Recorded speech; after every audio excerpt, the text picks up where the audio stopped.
Hi, everybody. Welcome to the Everhome podcast and broadcast. We bring you real estate trends each and every week. My name is Lee Honish, and I am joined, as always, by broker owner David Bartels. How are you today, David? I'm doing kind of awesome. How are you doing, Mr. Lee? I'm doing fantastic. You know what? It became a running joke after my trip to Hawaii, but I'll say it again on my third week of sort of being out and about and just sort of living on the kindness of being in condos and seeing friends. It's a truism, living your best life, right? And everybody talks about it on social media. And I guess I can safely say this. If you want to be in a great mental space, you want to be more productive, live your best life. And I realized that you talked about this probably a month ago, David, right? Don't let the pandemic slow you down. And I can safely say after a trip to Hawaii and now being in Vegas for the Super Bowl, as long as you take precautions, life is still existing all around us. How are you doing? You're still technically a newlywed. How is life, the universe, and everything for you? Well, 2 years, just over 2 years, doesn't make me a newlywed anymore, I don't think. It does in my mind. You know, it's funny. You live in San Diego and you've been in Hawaii for 2-3 weeks, and now you're in Vegas for a week or so. And my wife and I were planning a little getaway around President's Day weekend, and we were going to go to Hawaii and decided to go to San Diego. So go figure. And and I left when it got cold around here, and you guys had a storm. So I think I timed it out pretty well. I got to Hawaii as the storm left. I like to say we're going to Mexico. We're going to Imperial Beach, which is like, a stone's throw to the Mexican border. It sure is. So we're going to, I guess maybe we'll have a Mexico vibe in San Diego off Coronado Island. So we'll see. Well, while you're there, I will hook you guys both up with a tennis coach that I know personally, who's turned me into a tennis person. How about that?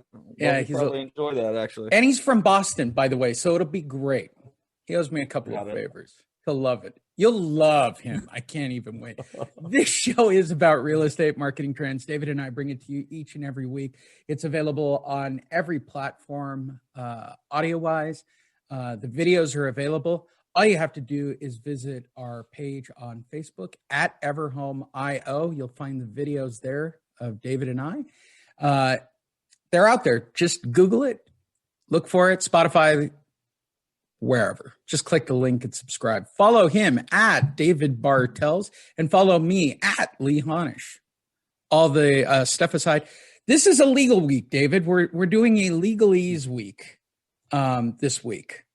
I thought we would get hot and heavy on a couple of legal topics. You brought me one to cover this week, and I found a secondary one.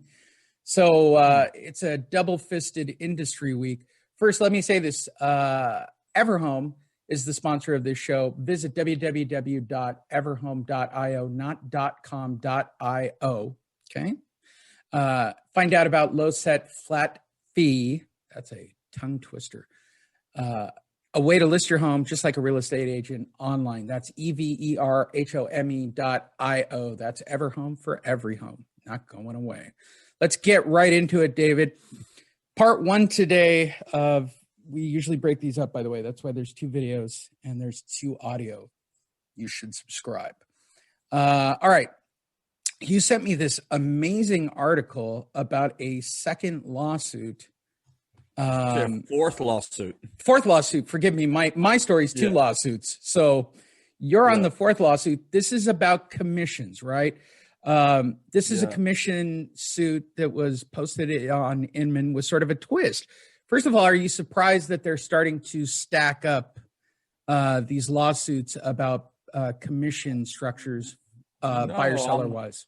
I'm more surprised there aren't more of them. I'm particularly interested in why they all seem to be centered in the Midwest as opposed to California or New York. That's part. But I'm surprised there's not more, actually, given the number of transactions that are happening every year. A new lawsuit filed earlier this week sits in stark contrast to the 3 previous suits alleging commission sharing between cooperating brokers, inflating their costs. All right. Besides lawsuit, where is this all going for commissions, David, before we get into the heat of this particular claim? Basically, all these suits allege the same thing.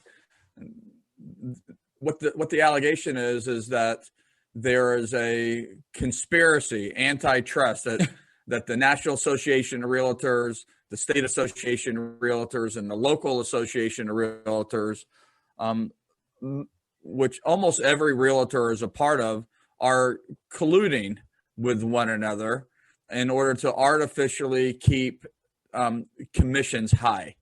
And the crux of the problem is that buyers are under the impression that real estate agents are free, and sellers are frustrated that they're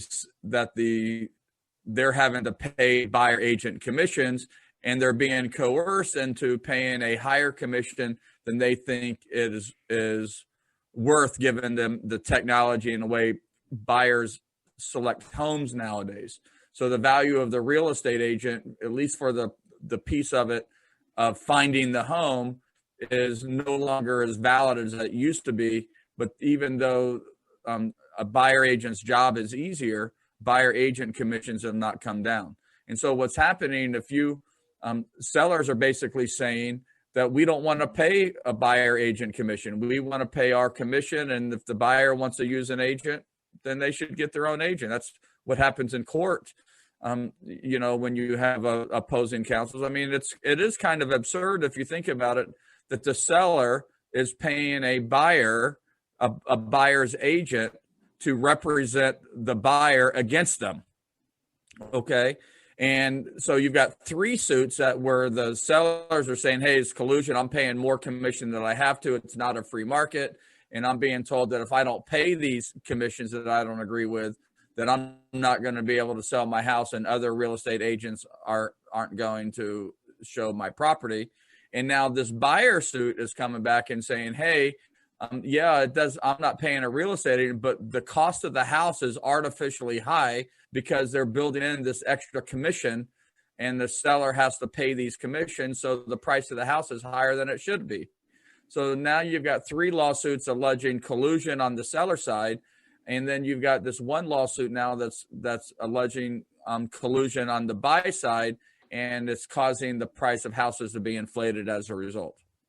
So the part I find interesting on all of this, right, and you're the one who brought it to the table. So as I constantly see these, I wonder this, where is the direction? Usually by now, one or two lawsuits deep, the National Association or even the local boards themselves start to take appropriate steps to get around this, right?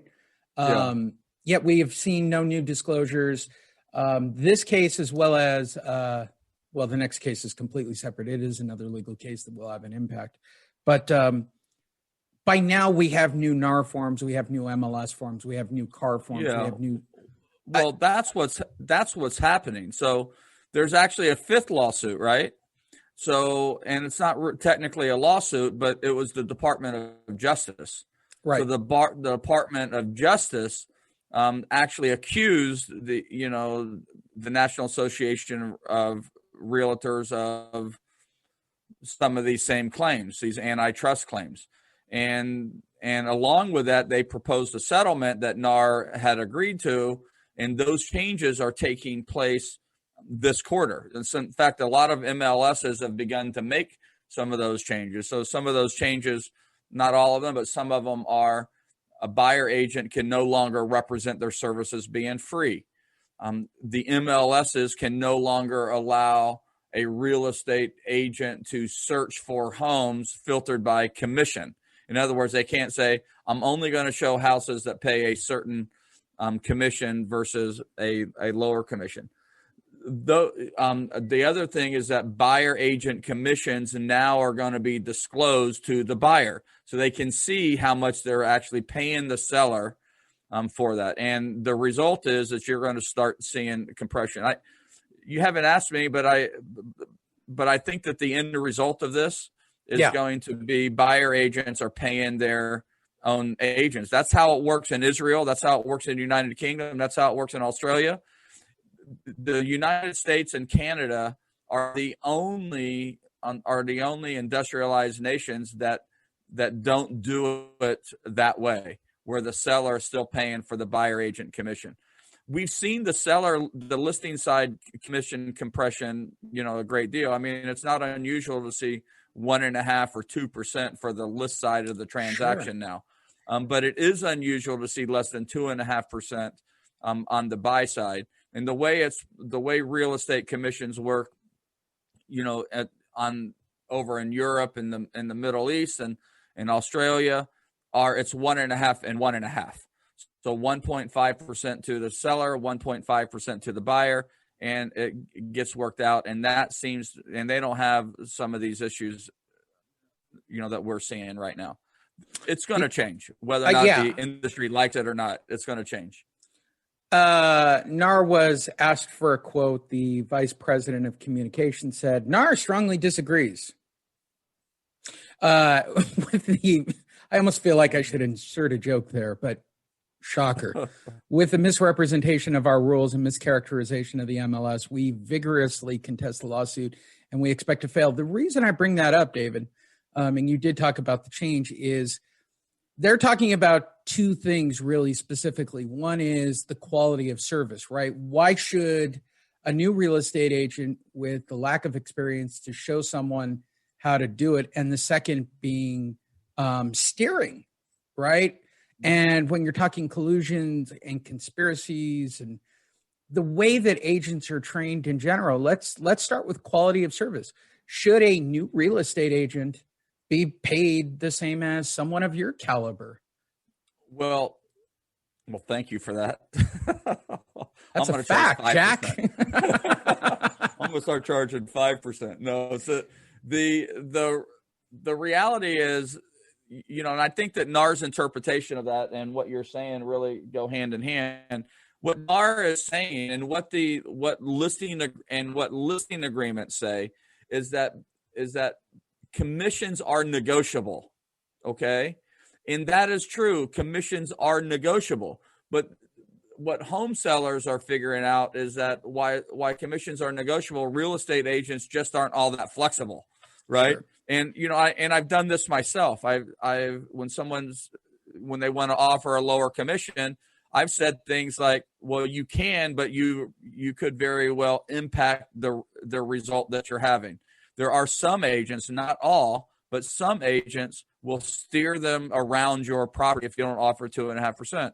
I wish I could find it because I saw years ago, NAR, maybe I shouldn't attribute it to NAR, but some credible source, and I do include NAR among them, had said that if you offered, there was some survey that was conducted that said if you offered less than 2.5% commission, you would reduce traffic by 14%. Okay, I'm pretty sure it was from NAR. I don't want them to sue me because could be a local board. Let's go with it was a local board. I don't even know. Maybe it was nobody's board, but I saw that. I certainly saw an infographic on that before. So one of the things that I have said, and I know this is repeated by thousands of real estate agents, tens of thousands, hundreds of thousands for all I know, is that it's far better to raise your price $5,000 and get the buyer to pay it than to ask a real estate agent to discount their commission by a few $1,000s. And almost every single time, what the seller says? Yeah, let's do that. And we end up, and so in my opinion, it's true. Buyers are paying more because of real estate commissions, and because sellers are insisting on more because they're focused on the net because they want to offer a lower commission they think is unreasonable, and so they don't want to limit their traffic, so they just raise the price.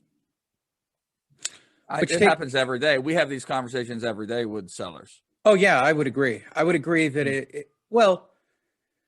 that brings to the second part, right? The concept of steering, which usually has connotations of racial overtures, which was true in the past, but steering is an actual thing. So I agree with the lawsuit on one level. If I'm the buyer's agent representative, but I cut my seller's front end, why am I not? as a buyer's agent within an office, why wouldn't I, as a broker, promote my other listings where I have a higher commission base, or have my agents look at being buyer's agents to our properties first, in other words, right? The higher net return. Yeah. The actual driving of buyers towards deals that make them maybe not the best house, but certainly the individual agent or the broker more money on one level when it's in-house, or even otherwise when purchasing, right? Well, here's the problem, right? It's called Zillow and Realtor.com. Yeah, sure. Right. Redfin. I mean, listen, every real estate agent has a feed of properties that are listed. You don't even need a real estate agent to go online, and there are dozens, hundreds, thousands of websites literally that you can and search for homes by filter. None of those filters are commission. Okay. And so what happens is in the old days, before the internet, before every listing was published on the internet somewhere for home buyers to easily find them, before then, a real estate agent would put together their secret list and spoon feed them to home buyers. And they'd say, well, here's 3 houses. I think we ought to go take a look at it. And they had a lot of discretion over which 3 or 4 houses. They may have filtered that from 10 houses that might have worked. And then the agent decided for the buyer which houses they should look, and factors, including what the commission was, may have been one of the factors that they use. Now, today, a buyer goes online to Zillow or Redfin or Trulia or Homes.com or Realtor.com, just to name a few.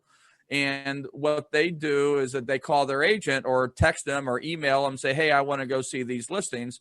And they're doing that without regard to what the commission is. So steering is a lot harder than it used to be, because the real estate agent is no longer the gatekeeper to see what it is. And so that's why some of these barriers, as we have more transparency, this technology brings us more transparency.